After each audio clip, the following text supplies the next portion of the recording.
Hello everybody, I hope कि आप सब बहुत अच्छे होंगे। आज मैं आपको दिल्ली मुंबई एक्सप्रेसवे के दिल्ली फरीदाबाद हिस्से का काम दिखाने वाला हूं, जो कि कनेक्ट करेगा दिल्ली के डीएनडी से। तो आज इसी का अपडेट दिखाने वाला हूं। लेकिन इससे पहले आप जरा चैनल को सब्सक्राइब कर दो भाई, क्योंकि इससे क्या ना मोटिवेशन मिलता है।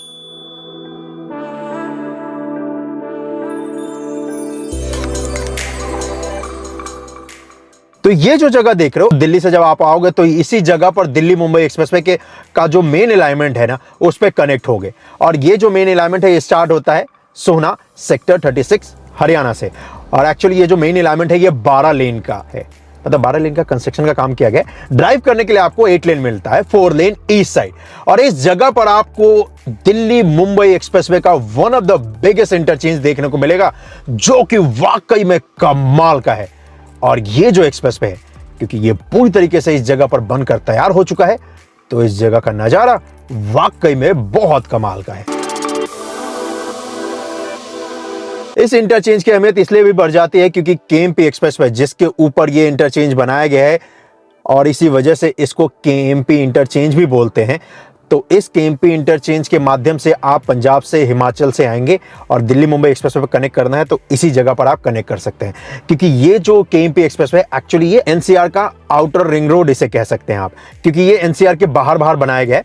तो सबसे ज्यादा जो ट्रैफिक है वो यहीं पे आपको कनेक्ट करता हुआ इस एक्सप्रेसवे पर नजर आएगा। क्योंकि वो लोग जो मानेसर, पलवल, सोहना, फरीदाबाद या फिर आते हैं पंजाब से, हिमाचल प्रदेश से, उत्तराखंड से, तो उनको इसी जगह पर कनेक्टिविटी मिलने वाली है। और इसी वजह से यहाँ पर कनेक्टिविटी के लिए इतना बड़ा इंटरचेंज दिया भी गया है, जो कि अगर आप देखोगे ना तो सच में आपका दिल खुश कर देता है। कमाल का यहाँ पर नज़ारा है। और इस जगह पर वैसे अगर आप देखेंगे तो रेस्ट एंड सर्विस एरिया भी आपको वन ऑफ द बिगेस्ट मिलेगा। मतलब रेस्ट एंड सर्विस एरिया का मतलब ये है कि आपको फूड कोर्ट से लेकर, हॉस्पिटल से लेकर, मोटेल से लेकर वॉशरूम तक की फैसिलिटी इसी जगह पर आपको इस्तेमाल करने को मिल जाएगी।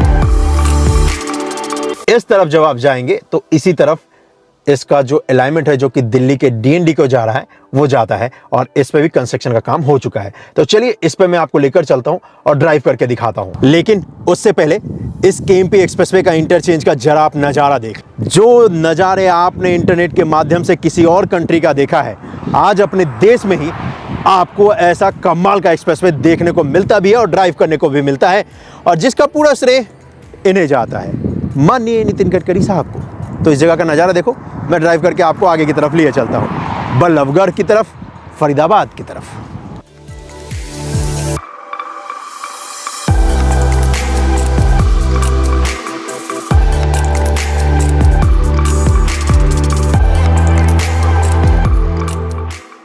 ये दिल्ली मुंबई एक्सप्रेसवे है 1300 किलोमीटर लंबा, जो कि बनाया गया है 4 लेन ईस्ट साइड।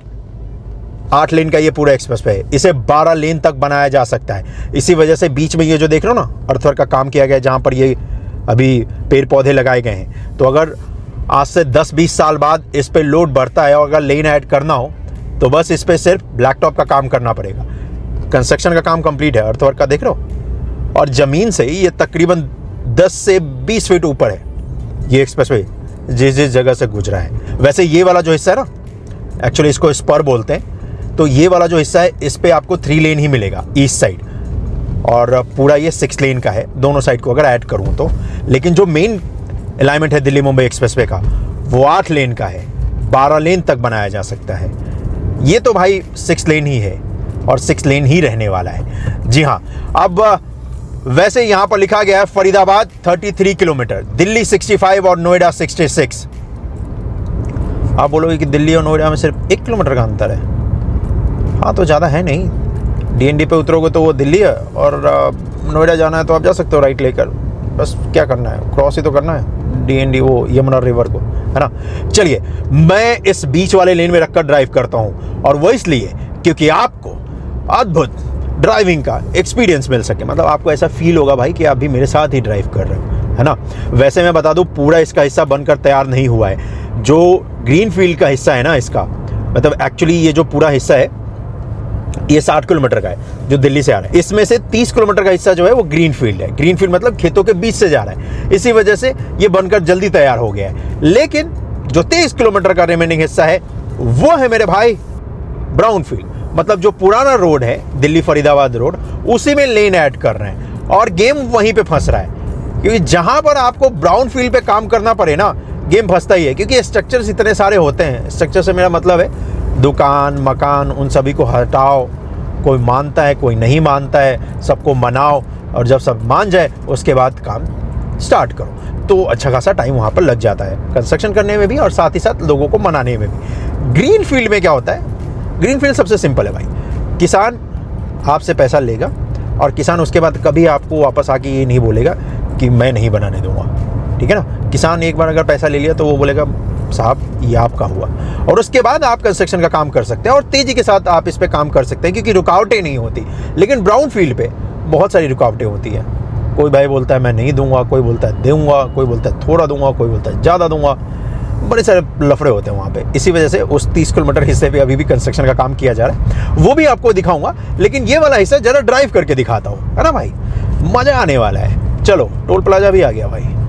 टोल तो देना बनता है भाई, वो इसलिए क्योंकि इतनी अच्छी सर्विस इस्तेमाल कर रहे हैं तो टोल तो देना बनता है। सो बेसिकली ये जो टोल है ना, ये एग्जिट के लिए, क्योंकि मैं एक्सप्रेसवे से एग्जिट ले रहा हूँ तो मुझे यहीं पे टोल पे करना पड़ेगा और फिर मैं यहाँ से निकल लूँगा। ये लो, टोल पे किया और अब मैं निकल गया।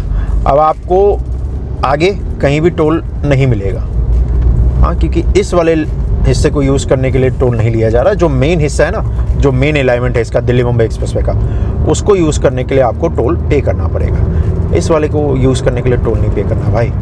इसी वजह से यहीं पे आपको टोल मिला है। जस्ट एग्जिट का पैसा दो और निकल लो। वैसे इसका कंस्ट्रक्शन का काम दिखाया था, और मुझे सच बताऊँ तो जब भी इस एक्सप्रेसवे पे आता हूँ ना, दिल्ली मुंबई एक्सप्रेसवे के खासकर NCR वाले हिस्से पे, तो मुझे इसका कोना कोना चप्पा चप्पा पता है इसलिए क्योंकि इतना सारा कंस्ट्रक्शन का अपडेट दिया है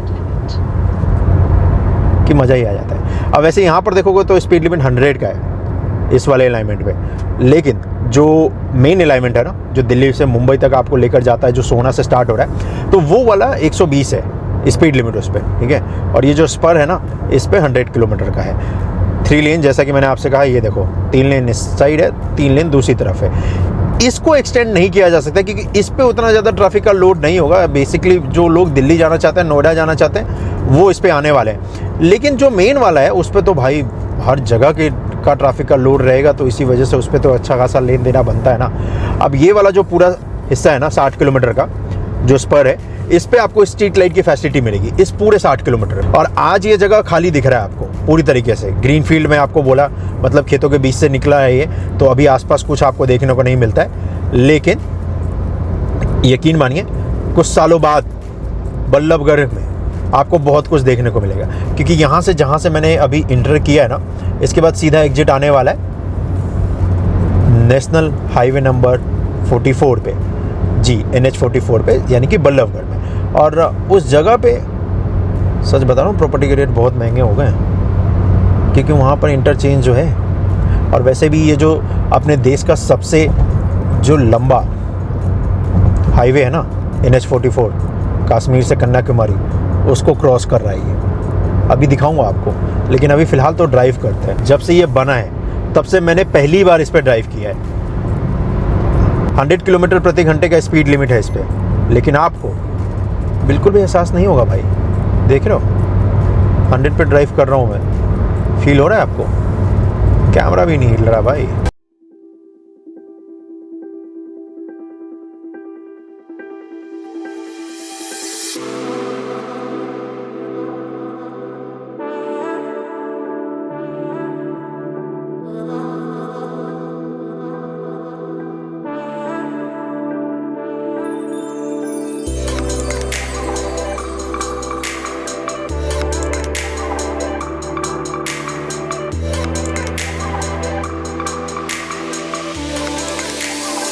यहाँ पर ये लाइन है WDFC की। यहाँ पर स्पीड लिमिट 50 का हो जाता है। मैं भी अपने व्हीकल को स्लो कर देता हूँ, और 50 का स्पीड लिमिट इसलिए हो जाता है क्योंकि यहाँ पर ये छोटा सा अंडरपास है, स्ट्रक्चर्स भी है, तो इसलिए आप अपनी गति को अगर धीमा कर लेंगे तो आपके लिए ही बेनिफिशियल होगा। अब यहाँ पर वैसे देखोगे तो ये जो वेस्टर्न डेडिकेटेड फ्रेट कॉरिडोर की लाइन है ना, इस पर भी कंस्ट्रक्शन का काम कंप्लीट हो चुका है। लेफ्ट हैंड साइड में इस तरफ है रेवाड़ी और राइट हैंड साइड में इस तरफ है दादरी। दादी से स्टार्ट हो रहा है, जवाहरलाल नेहरू पोर्ट तक जाएगा।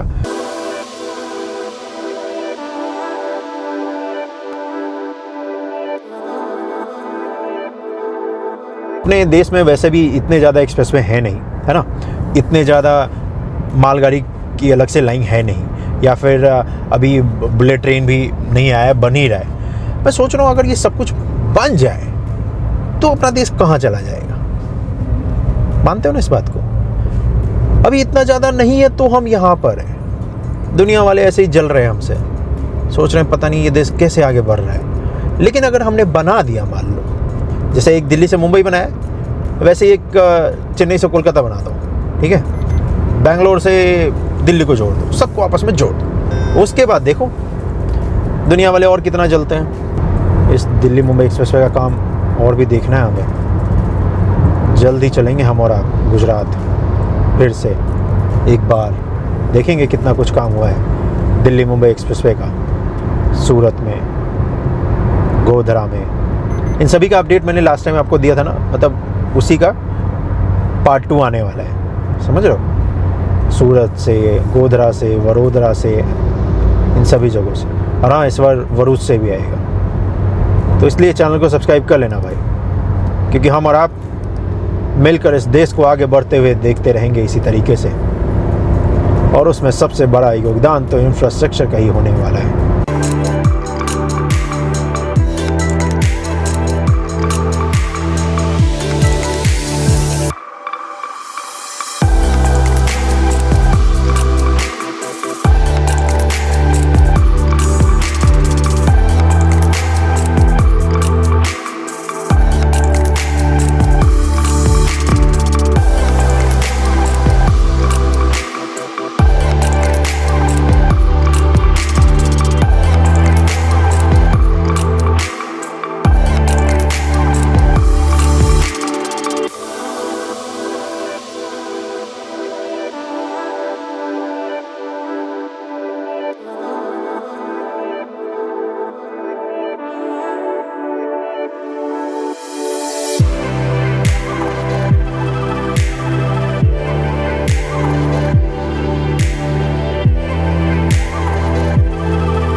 तो ये जो हिस्सा आप देख रहे हैं, मतलब अब जो फ्लाईओवर आने वाला है, ये वो हिस्सा है जिसकी मदद से आप अपने देश के सबसे लंबे हाईवे को क्रॉस कर सकते हैं, जिसे कि कहते हैं national highway number 44।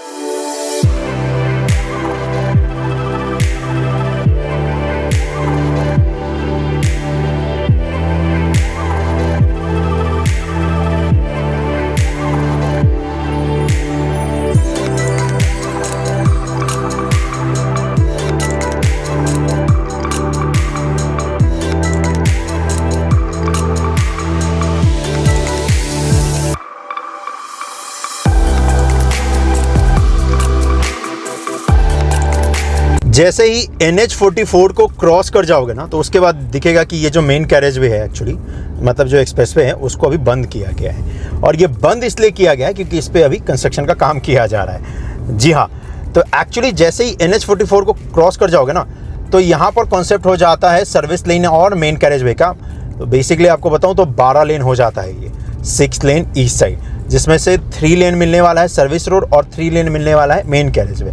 Service lane इसलिए बनाया गया है ताकि आसपास का जो ट्रैफिक है ना भाई, वो सर्विस रोड का इस्तेमाल कर सके, ठीक है, क्योंकि यहाँ से अब ब्राउन फील्ड का एलिमेंट हो जाता है स्टार्ट। और जो मेन कैरेज वे है वो इसलिए रखा गया है ताकि हम और आप जब दिल्ली की तरफ जाएं, या दिल्ली की तरफ से जब हम और आप मुंबई की तरफ जाएं, तो उस पर स्लो डाउन ना हो और उस पर जो स्पीड है वो बरकरार रहे। इसी वजह से उसको मेन कैरेज वे में रखा गया है। बिल्कुल सही। लेकिन जब आप दिल्ली की तरफ से अभी फ़िलहाल आते हैं एक्सप्रेसवे के मेन अलाइनमेंट की तरफ, तो मेन कैरेज वे जो है जो ओपन कर दिया गया है। लेकिन यहाँ पर जो रेलवे लाइन है जिसको ये एक्सप्रेसवे क्रॉस कर रहा है, वहाँ पर अभी मेन कैरेजवे के ऊपर, यानी कि इसका जो मेन अलाइनमेंट है ना, उस पर ब्लैक टॉप का जो काम है वो कर रही है टीम। इसी वजह से इसको बंद किया गया है। तो ये यहाँ पर देखोगे ना, तो नीचे रेलवे लाइन है और रेलवे लाइन के ठीक ऊपर यहाँ पर कंस्ट्रक्शन का जो काम है वो किया जा रहा है। तो बेसिकली ये जो सर्विस रोड वाला जो पार्ट देख रहे हो, ये नया फ्लाईओवर बना है, और जिसके ऊपर अभी ब्लैक टॉप कर रही है ना, ये पुराना फ्लाईओवर है। ये ऑलरेडी यहाँ पर था, इसी वजह से आपको इतना गैप दिख रहा होगा इन दोनों फ्लाईओवर के बीच में।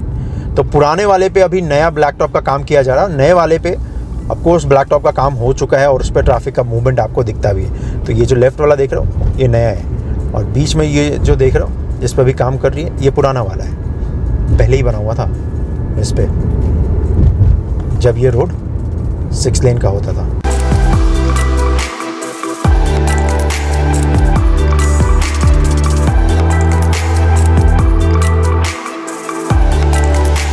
इससे वैसे आगे अगर आप देखोगे तो आपको दिखेगा कि जो सर्विस रोड है वो नॉर्मल हाईवे का पार्ट हो जाता है यहाँ पर देखोगे तो। और ये जो अपना एक्सप्रेसवे का जो अलाइनमेंट है 3 लेन का, वो पूरा का पूरा आपको एलिवेटेड पार्ट के ऊपर ही देखने को मिलेगा, यानी कि पिलर्स के ऊपर, जिस पे आप 100 किलोमीटर प्रति घंटे की रफ्तार से ड्राइव कर सकते हैं। और यहाँ से जब आप थोड़ा सा आगे जाएंगे ना, तो फिर आप इंटर कर जाएंगे फरीदाबाद में, जिसका कंस्ट्रक्शन का काम आपको मैं किसी और दिन दिखाऊंगा।